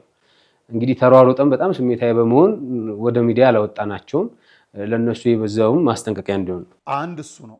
እነዚህን መረጃዎች ይዘን ለአዲስ አበባ ሀገረ ስብከት ለብፁዕ አቡነ ሕርያቆስ እንሰጣለን። አሁን ይሄ ታች አይደለም የምንሄደው። ብፁዕ አቡነ ሕርያቆስ እዚህ ላይ ምላሽ ካልሰጡልን የቤተክርስቲያን ጉዳይ ስለሆነ በዚህ ላይ አልሰጡልንም ብለን ለህዝብ እንናገራለን። አለቀ። የኛ የምንችለውን ነው የምናደርገው። ሚዲያ ለኛ አዲስ አይደለም። በዓለማዊ ሚዲያም ስንሰራ ነበር። አንድ ኢንቨስቲጌሽን ትሰራለህ። ኢንቨስቲጌሽኑን ሰርተ ለህዝብ ነው የምትሰጠው። የህግ አካላት ይወስዱታል። እንዲህ ማስረጃ ያለንን አካል ክቡር ስራ አስኪያጁ ያገኙን የምንለው ለዛ ነው፣ ለመስጠት። ሱባኤውን አንረብሽም። ሱባኤው መመለሻ የሚሆናቸው እኛም ስለምንገባ፣ ከሱባኤው በኋላ ግን አዲስ ዓመት ሳይመጣ ሀገረ ስብከቱን እናገኛለን። ይሄ ማስረጃ አለን። እነዚህን አካላት አግደው ካላቆሙልን፣ ገለል አድርገው ካላሳዩን፣ በዚህ በኩል ደብር ያሉትን ሀገረ ስብከቱ አላገደም ብለን ለህዝብ እንናገራለን። ለምን የሚለውን ህዝብ ይዳኘዋል ስለሚያውቀው። ደግሞ ተስፋ አለኝ ይሄ ጉዳይ ሀገረ ስብከቱ ጋር ስላላደረስን፣ ብፁዕ አባታችን ጋር ስላላደረስን እንጂ መፍትሄ ይኖረዋል። መፍትሄ ካልኖረው ግን እንዲኖረው እናደርጋለን። ምንም ችግር የለውም ማለት ነው። በዛ በልኩ እንሄዳለን። እንሂድ። ያው እንትን ለማለት ያህል ሂደቱ በጣም ከባድና እንትን ነውና ከሀገር ወጥተው ስልጠና ሁሉ ወስደው የሚመጡ ሰዎች የያዝናቸው አሉ።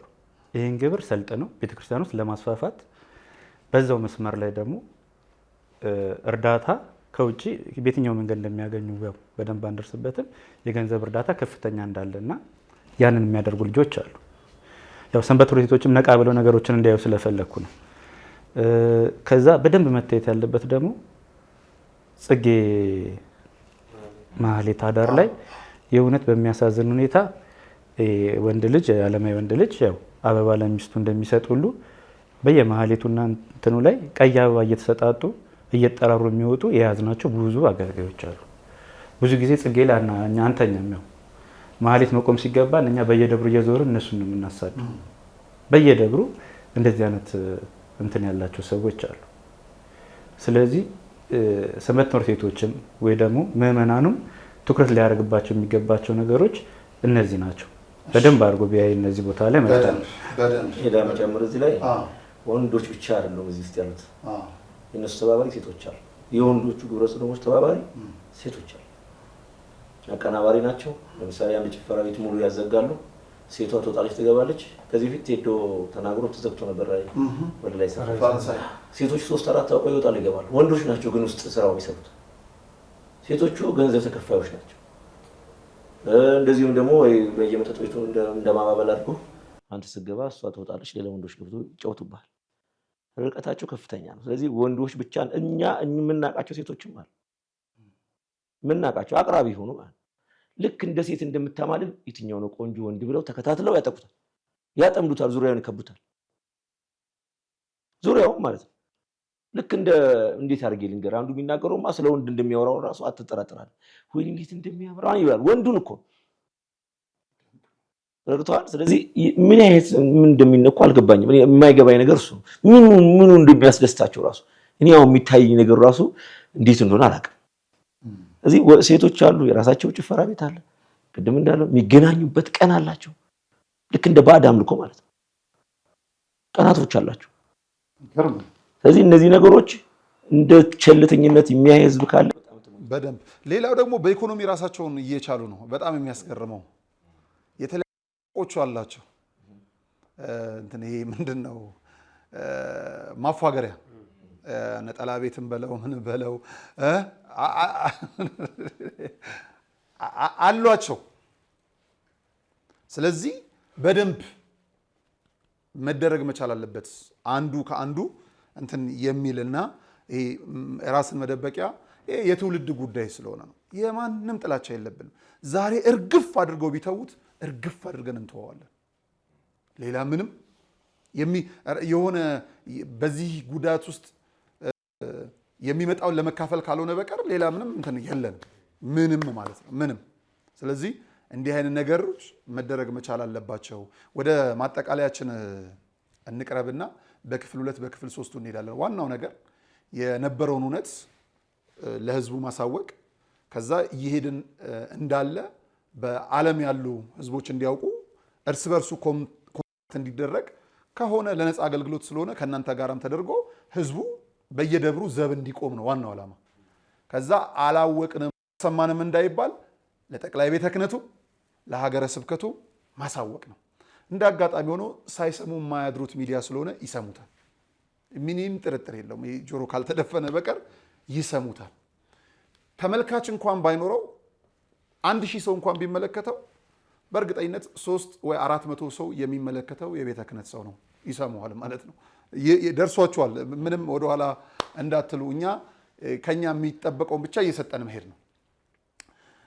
ቴዶ ዘሩፋይልን በጣም ነው የማመሰግነው በእውነት ለመናገር ማለት ነው። ከዛ ባለፈ በቤተ ክርስቲያናችን የተለያዩ ፈተናዎች መጥተዋል። እኛ በዓለም በነበርንበት በሚዲያው ጊዜ እዚህ ውስጥ የነበራችሁ የታድሶን እንቅስቃሴ በጣም ስታፋፍሙ ስትሉ የነበሩ ወጣቶች ናችሁ። ከዚህ ከመጣም በኋላ የጥር 14ቱን ጉዳይ እናውቀዋለን፣ ተነቃንቀናል። የጥር 14ቱ ጉዳይ የቤተ ክርስቲያን ጉዳይ ሳይሆን የስልጣን ጉዳይ ነበር። ለስልጣን ጉዳይ ነው የሞት ነው፣ የቤተ ክርስቲያን ምናምን አይደለም። አሁን የቤተ ክርስቲያን ጉዳይ ነው። ከጥር 14ቱ በላይ አንድ መሆን መቻል አለብን። ቤተ ክርስቲያንን ነው የሚያሳጣው። ተከፋፍሎም ቢሆን አትሊስት ቤተ ክርስቲያን ትቀጥል ነበር በጥሩ ገባ። ሌላው ነገር አሁን ከጥር 14ቱ ይበልጣል። ሁለተኛው ፍኖተ ጽድቅ ምናምን ብለን ነበር። ፍኖተ ጽድቅ በዛ በሄደበት ምንፍቅና የሄደ ሰው ቢኖር አስተምረ መመለስ የምትችለው ነበር። ይሄ ግን ከእግዚአብሔር የተጣላ ሐሳብ ነው። ፍኖተ ጽድቅ ላይ ስትዘምቱ የነበራችሁ ምዕመናን ሚዲያዎች አሁን ትፈለጋላችሁ። በጣም ትልቅ የቤተክርስቲያን ጉዳይ መጥቶብናል። በዚህ ሁሉ ቤተክርስቲያንን አልችል ያሉ በዚህ ገብተውብናል። በግብረ ሰዶም ገብተውብናል። በግብረ ሰዶም ገብተውብናል። ወንድሞቻችን ናቸው። ወደ ንስሐ እንዲመለሱ አግዟቸው። ከዚህ ግብር እንዲወጡ አግዟቸው። ከክፉ ስራቸው እንዲላቀቁ አግዟቸው። እምቢ ካሉ ግን ከቤተ ክርስቲያን ህብረት መለየት መቻል አለባቸው። የተወገዘ ስለሆነና እንደማጠቃለያ እዚህ ላይ የምትሉት ነገር ካለ ብለን እንሰነባበት። ቀረ አለ የምትሉት ሀሳቦች ካሉ እናንሳ። በዚህ ብንደመድመው የቀሩ ሀሳቦችን ካንተ ልጀምር። እሺ፣ ኦልሞስት አብዛኛው ነገር ተብሏል። ብዙ የምጨምረው ነገር አይኖረኝም። ግን አሁን ያው ጀስት እንደ አጠቃላይ ሚስት ማግባት ዋስትና አይደለም። በነገር ላይ ትዳር መያዝ ትዳር አለው ከልኩ ልጆች አለው ሚስትም ልጅም ኖሮት በዚህ ቆሻሻ ተግባር ላይ ያለ ብዙ ሰው አለ እና በዚህ ልንዘናጋ አይገባም። ሲቀጥል ደግሞ ልንደነግጥም አይገባም። በቃ ያለ ነገር ነው አይደለም። እንደዚህ ጊዜው ዘመናዊ ሆኖ ብዙ ነገር ሶሻል ሚዲያው በዚህ አንድ ህፃን ልጅ አንድ ሰው ሰርች አድርጎ ሊያገኙ የሚችል ነገር ነው አይደለም። አሁን ድሮ እንኳን የነበረ ነገር ነው። ግን ደግሞ ነበረ ማለት ልክ ነው ማለት አይደለም። ልንደነግጥ ሳይሆን እንዴት ነው ይህንን ነገር ማጥፋት የምንችለው፣ እንዴት ነው ይህንን ነገር መታገል የምንችለው የሚለውን ነገር ብቻ ማሰብ መቻል አለብን ብዬ አስባለሁ። እና ከዚህ በኋላ የሆነ ካህን ወይ የሆነ ዲያቆን በዚህ ግብር ላይ ቢገኝ ሙሉ ዲያቆን ስህተት ነው ማለት አይደለም። ሙሉ ቄስ እንደዚህ ነው ማለት አይደለም። ጀስት ስህተት ያለበት አካል አለ። ያንን ስህተት ወይ ማጥፋት ነው ወይ ማረም ነው። በዛ አግባብ እንያዘው። ሲቀጥል ከነዚህ ሰዎች ጋር ሆነው ይህን ቆሻሻ ተግባራቸውን ወይም ደግሞ ቃል በቃል ግብረ ሰዶም ሆነው እያወቁ ከነዚህ ሰዎች ጋር አብረው ያሉ ሰዎች አሉ። እኔ እነዛን ሰዎች ከነዚህ ለይቼ ማየት አልፈልግም። ፖስታቸው ላይ እየሄዱ ሪያክት የሚያደርጉ ምንም የሚያደርጉ ምናምን ብዙ አሉ። እነዚህ ሰዎች ወይ ራሳቸው ቆሻሻ ናቸው ወይ ከነዚህ ሰዎች ጥቅም ያገኛሉ። ጥቅም እያገኙ ግን ቤተክርስቲያንን እዚህ ጋር እያስጠቁ ነው ማለት ነው። ስለዚህ ከነዚህ ሰዎች ዙሪያ ያሉ ሰዎች ራሱ መጠንቀቅ መቻል አለባቸው። ሲመጣ ሁሉም ላይ ነው የሚመጣው። እኔ እዚህ ጋር ወይ ታናሽ ወንድሜ ወይ ልጄ ወይ የሆነ አካል እየተበላሸ እያየው ያንን ሰው ፕሮቴክት የሚያደርገው ወይ ዲፌንድ የሚያደርገውን ሰው ዝም ብዬ ማለፍ አልችልም። ስለዚህ እነዚህም ሰዎች ጥንቃቄ ማድረግ አለባቸው። በቃ እሺ ያው እንግዲህ የችግሩን ጥልቀት በጥቂቱም ቢሆን አይተነዋል። ችግሩን በጣም ተረድተው ሲታገሉ የነበሩ እንዳንተ እንደነገ ማለት ነው ዋጋ ሊያስከፍል እንደሚችል ይታወቃል። ለምሳሌ እኛ ገብተን ታስረን ብንታሰርም እናንተ የከፈላችሁት ዋጋ ቀላል አይደለም፣ ጉዳዩ ህዝብ ጋር እንዲደርስ። ቴዶ ቀድሞም ቢሆን ይህ ስራ ሲሰራ ከጅምሩ ጀምሮ የነበረ ብዙ ሰዎችን በዚህ ጉዳይ ላይ ያየ ችግሩን ቀድሞ የተረዳ ነው።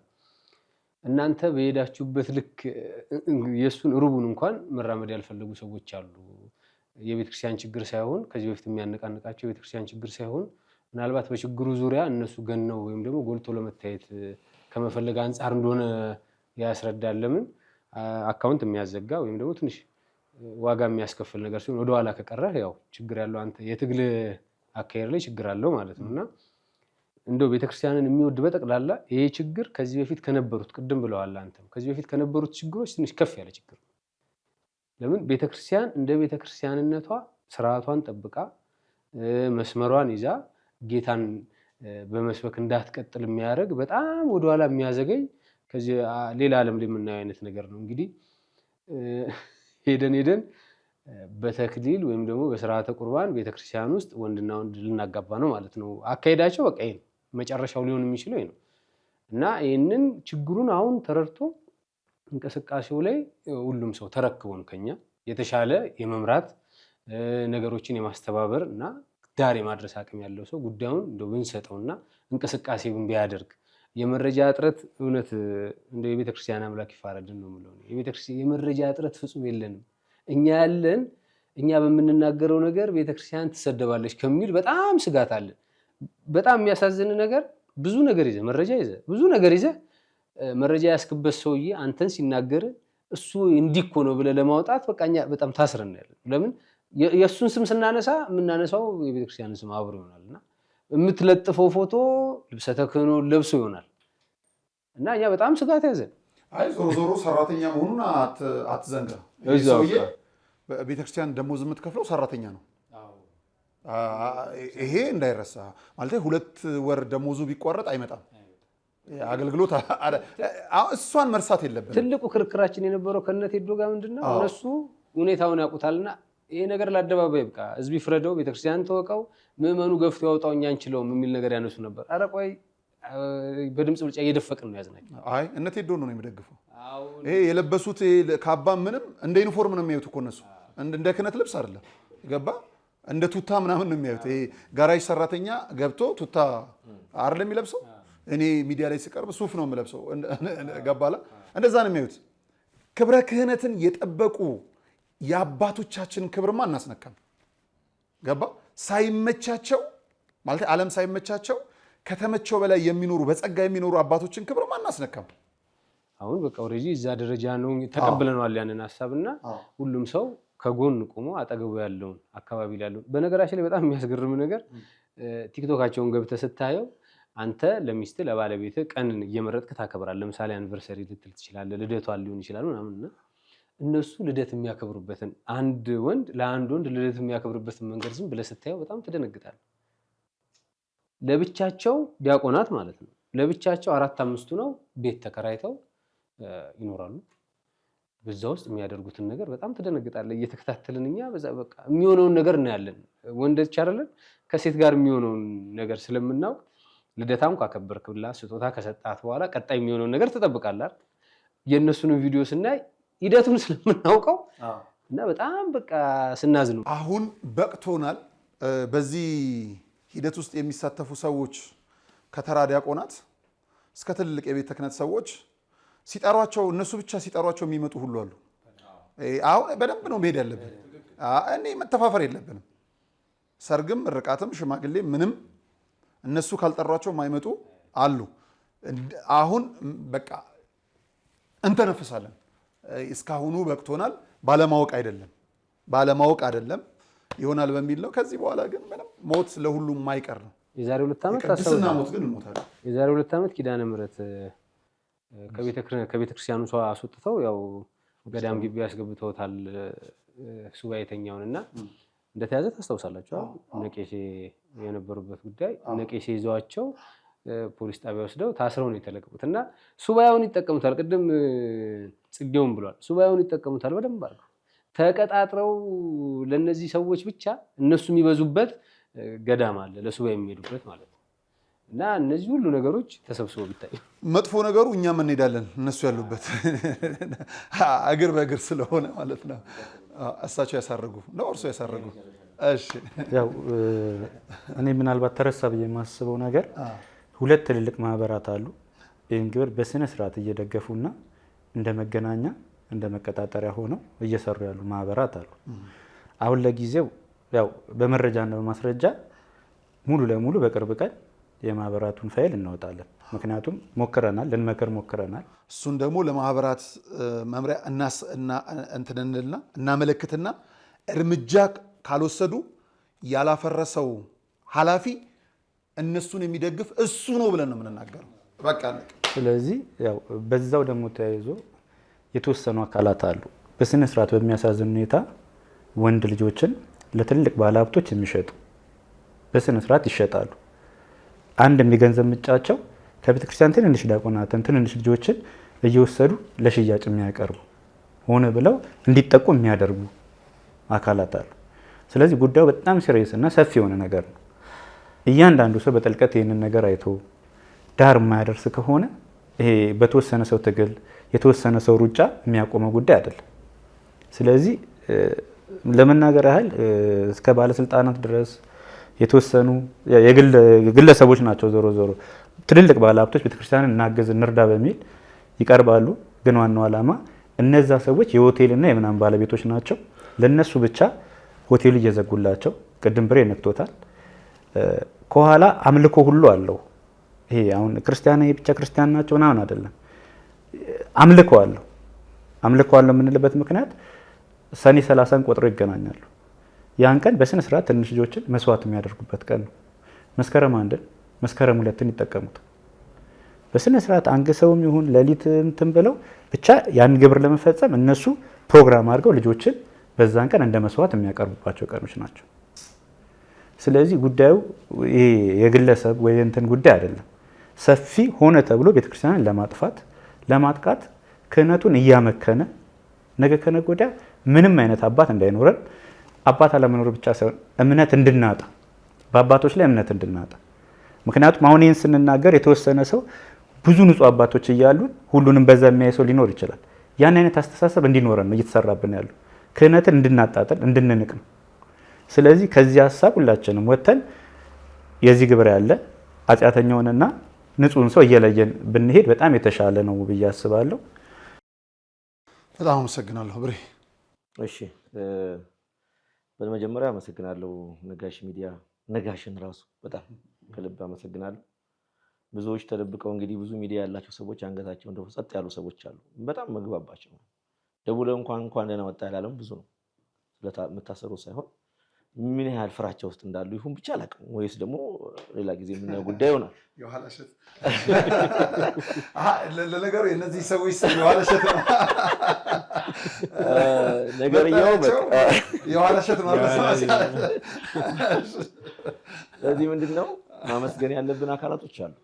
አንዱ ነጋሽ ነው፣ በከልብ እናመሰግናለን። አላማው ስለገባህ ነው። ሌላ ምንም የሚከፈል ነገር የለም፣ ከሰማይ ታገኘዋለህ።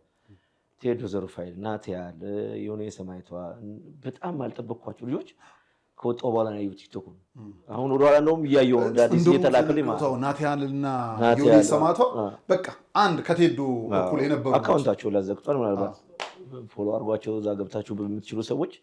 ከዛ ደግሞ ያስገረመኝ የህዝቡ ፍቅር በእውነት ያው ተመልከተና ፋታ አልነበረውም። መቆሚያ መቀመጫ አልነበረንም። የሚጠይቀን ህዝብ ብዛት ምግቡ በየክፍሉ ነው የሚከፋፈለው። እግዚአብሔር ምክንያት አለው እዛ የነበረውና የደብረማዊ አካባቢ የራጉኤል አካባቢ እንዲሁም ኦርቶዶክሳውያን በሙሉ ላሳያችሁን ፍቅር ከልብ እናመሰግናለን። ከዛ ውጭ የመጨረሻ መልእክቴ ልጆቻችሁን ፕራይቬሲ ቦታው ማንንም እንዳይነካ አስረዷቸው። ቀርባችሁ ጠይቋቸው። እነዚህ ቦታዎች ማንም ሲነካችሁ እምቢ በሉ። ከዛም ውጪ ለአባ ለማና አገራደው በደንብ መግለጽ አለባቸው ብዬ አስባለሁ። አሁን ደብረማዊ አካባቢ የሚደረገው ነገር ያለው ነገር ሳላመሰግን አያልፍም። በጣም እንቅስቃሴ ጥሩ እየተንቀሳቀሱ ነው ያሉት። አስተዳደር ያሉትም ሰንበት ትምህርት ቤቱም አሁን ያለው እንቅስቃሴ ጥሩ ላይ ነው። ያው ሊነጋ ሲል ጨለማ አሁን ወደ መንጋት ለመሄድ ሁሉም እየሮጠ ነው። ቤቱን ለማጽዳት ቅዱስ ሚካኤል እንግዲህ ፈቅዷል።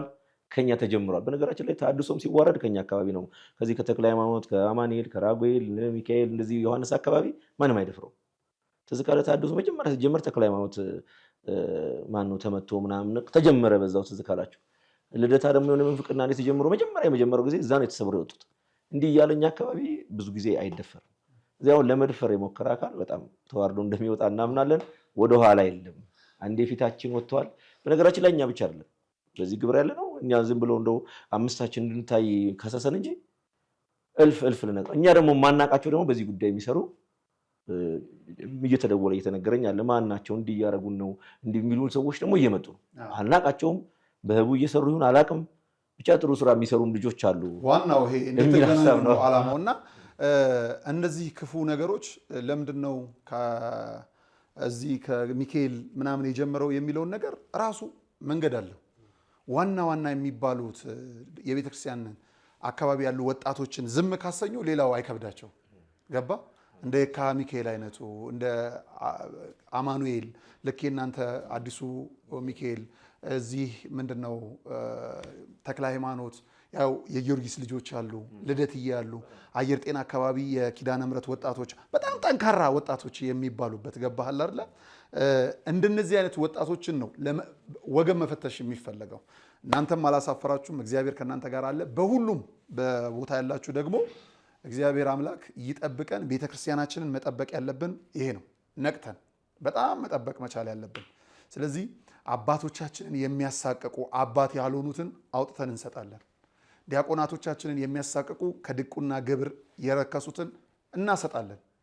ለቤተክርስቲያን ጠበቃ የሆኑ የሰንበት ተማሪዎችን የሚያሳቅቁ ውስጥ የገቡባቸውን እንክርዳዶች እንነቅላለን። የምሬን ነው። የአብነት ትምህርት ቤቱ ቤተክርስቲያን እንዳትቀጥል የሚጥሩ ተንኮለኞችን እከሌ ነው እያልን እንጥራለን። ብፁዓን አበው ሊቃነ ጳጳሳትን የሚያሰድቡብንን እዛ ውስጥ በደረጃ ሂደት የገቡ ካሉ እሱንም ምንም ከቤተክርስቲያን የሚበልጥ አይደለም። አሁን ልኳን ነው። በገባን ልክ እናወራለን። የገባን ደግሞ አለ። እስኪገባን ድረስ ቸኩለን የምናወራ አይደለም። የቤተክርስቲያን ልጆች ሁሉን እናውቃለን። ቢያንስ የምድር ሕግን እንኳን ማጣመም ቢችሉና ቢያስፈርዱብን የሰማዩ እግዚአብሔር ይፈርድልናል። ያውቃል። ለምን እንደተነሳን ያውቃል። ስለዚህ ያውቁታል። አባቶች ይደግፉናል ብለን እናስባለን። የአዲስ አበባ ሀገረ ስብከት ብቻ አይደለም፣ ከጠቅላይ ቤተ ክህነትም ብፁዕ አባታችን ብፁዕ አቡነ ሳይሮስም ይጠሩናል ብለን እናስባለን። ቅዱስ ማብራሪያ ስጡ ብሏችሁ እናንተን፣ ምክንያቱም ትልቁ መረጃ ያለው እናንተ ጋር ነው። በቃ ትልቁ ሌሎችም አሉ። በዚህ ጉዳይ ላይ ካልተወያዩ ስለ በጀት ምን ይሰራል? በጀት የሚሰጠው ትውልድ እየጠፋ ምን ያደርጋል? ስለ መኪና ይቀየርልኝ ምን ይሰራል? አባት ይመደብልኝ ምን ይሰራል? አባት ከሌለው ይጠራሉ ብለን ካልተጠራ ግን ግድ የለም ለበጎ ነው። ለምን የሚል ደግሞ አባት አያሳጣንም። በዚህ ልክ በደንብ ነው የምንሄደው። ስለመጣችሁ ከልብ አመሰግናለሁ። የተዋህዶ ልጆች ይህንን የምታየው ቪዲዮ እኛ እንደዚህ ብለን አናቅም። ይሄ ቪዲዮ ግን ለሌሎች እንዲዳረስ በደንብ አንደኛው ቤተክርስቲያንን መደገፍ የምትችሉበት በዚህ ግብር ውስጥ የሌላችሁ ስለሆነ ሼር አድርጉት። ያሉ ያው አያደርጉት፣ ያላችሁ አታደርጉም። ያው እንዲታፈን ነው የምትፈልጉት። ሌሎቻችሁ ግን አድርጉ። ሰላም እግዚአብሔር ከሁላችን ጋር ይሁን። በክፍል 2 በክፍል 3 እንመጣለን። ለሶስተኛ ጊዜ በዝማሬው እንለያያለን። ቤተክርስቲያን አንተ ነገር በሶስት አይደለም ይጸና አንሱት። ቤተክርስቲያንን አንተውም ከቶ የሰጠንን አምላክ በደሙ መስርቶ የሰጠንን ጌታ በመስቀሉ ሞቶ የአምላካችንን ቤት አንተውም ከቶ ቤተ ክርስቲያንን አንተውም ከቶ የሰጠንን አምላክ በደሙ መስርቶ የሰጠንን ጌታ በመስቀሉ ሞቶ የአምላካችንን ቤት አንተውም ከቶ። በጣም እናመሰግናለን። ሰላም እግዚአብሔር ከሁላችን ጋር ይሁን። አሜን። የሃይማኖት ጎራ ለማስያዝ ሀገርን እንደዚህ አይነት የዘመን መጨረሻ ታሪ ነጋሪ ዘካሪ ልቃሽ ሚዲያ ዚያነት ሰዎች ለፈኑ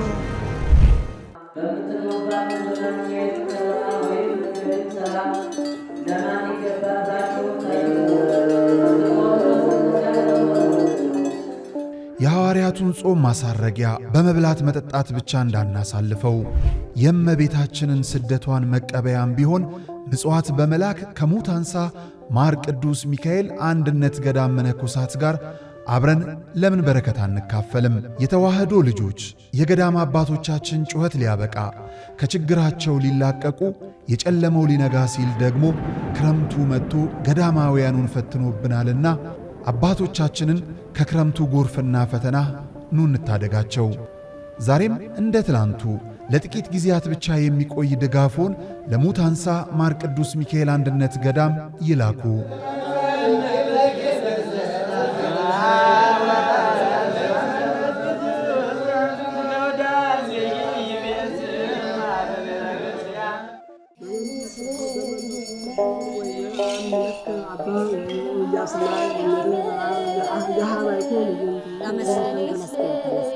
ተመስገን እናተ ኪዳነ ምሕረት ተመስገን። በኢትዮጵያ ኦርቶዶክስ ተዋሕዶ ቤተ ክርስቲያን ትውፊትና ቀኖና መሠረት ከሰባቱ የአዋጅ አጽዋማት መካከል አንደኛው ጾመ ፍልሰታ ለማርያም ሲሆን ከሕፃናት ጀምሮ እስከ አረጋውያን የሚጾም ታላቅ ጾም ነው። እናታችን ቅድስት ድንግል ማርያም 3 ዓመት በእናት በአባቷ ቤት 12 ዓመታት በቤተ መቅደስ 9 ወር በዮሴፍ ቤት 33 ዓመታት ከ3 ወር ደግሞ ከጌታችን ከመድኃኒታችን ከኢየሱስ ክርስቶስ ጋር 14 ዓመታት በወንጌላዊው በዮሐንስ ቤት ከኖረች በኋላ በ64 ዓመቷ ጥር 21 ቀን አርፋለች። በሐዋርያት ውዳሴ ዝማሬና ማህሌት ነሐሴ 14 ቀን ከተቀበረች በኋላ እንደ ሌሎቻችን ትንሣኤ ዘጉባኤን መጠበቅ ሳያስፈልጋት ነሐሴ 16 ቀን በልጇ ሥልጣን ተነስታ በይባቤ መላእክት ወደ ሰማይ ያረጋለች።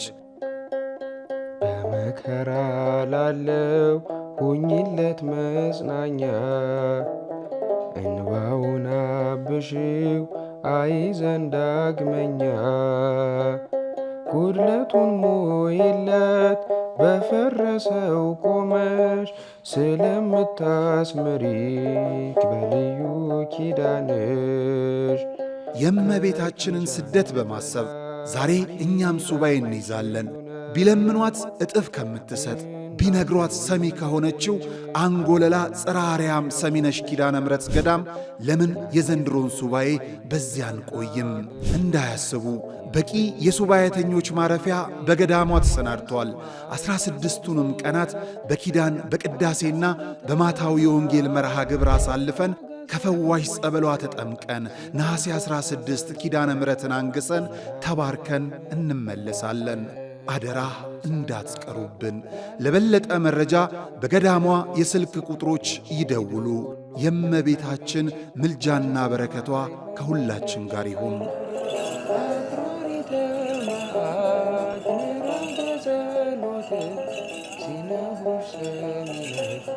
ኪዳነ ምሕረት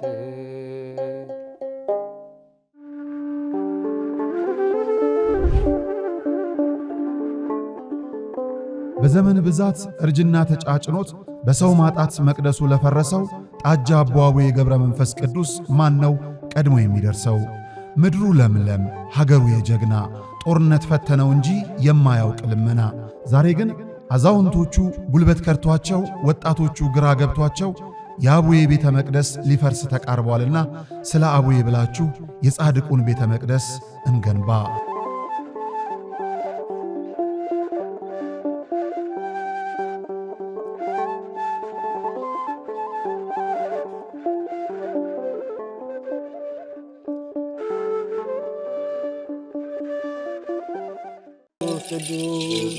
በዚህም እግዚአብሔር አለ። አይገርምም? ሁሉ የሱ ስፍራ ነው። አሁን የምንገኘው በጅማ ሀገረ ስብከት ጎማ ወረዳ ሊሙ ደብረ ሰላም መድኃኔ ዓለም ነው መምህር አድነው ያፈረሱት ቤተ ክርስቲያን። ለአገልግሎት ቢመጡ አገልግሎቱን የሚመጥን አይደለም ህንፃ ቤተ ክርስቲያኑ። መድኃኔ ዓለም በዚህ አይከብርምና ለእርሱ የሚገባውን ክብር ሰጥተን ቤተ ክርስቲያኑን እናንጽና ግድ የለም የነበረውን እናፍረሳሉ። ማንን በማመን? መድኃኔ ዓለምን። ከዛስ የተዋህዶ ልጆችን በመተማመን። በጣም ስቅቅ የሚያደርገን ቅድም እንደተባለኛ ደሳሳም ይሁን ምን በሞቀ ቤታችን እናድራለን። እናታችን አባታችን ውጭ በብርድ እያደሩ ነው። እነዚህ ቤተክርስቲያን ስቅቅ የሚያደርገን እንሰራለን ብለን አፈረስን። አባቶች በሰጡት ይዞት የነበረ የተሰራ መሬት በአይጥ በምስጥ በምናምን ፈራረሰ፣ ወደቀ። የተሻለ እናደርጋለን ስንል ያው የአቅም ውስንነት የዚህ ያለው የኑሮ ውድነት ስላገደን አሁንም እኛ በጣም ውስጣችን ይበላል። አሁን በጣም አቅማችን በማነሱ እገዛ እንፈልጋለን። ጊዜው 1969 ነው።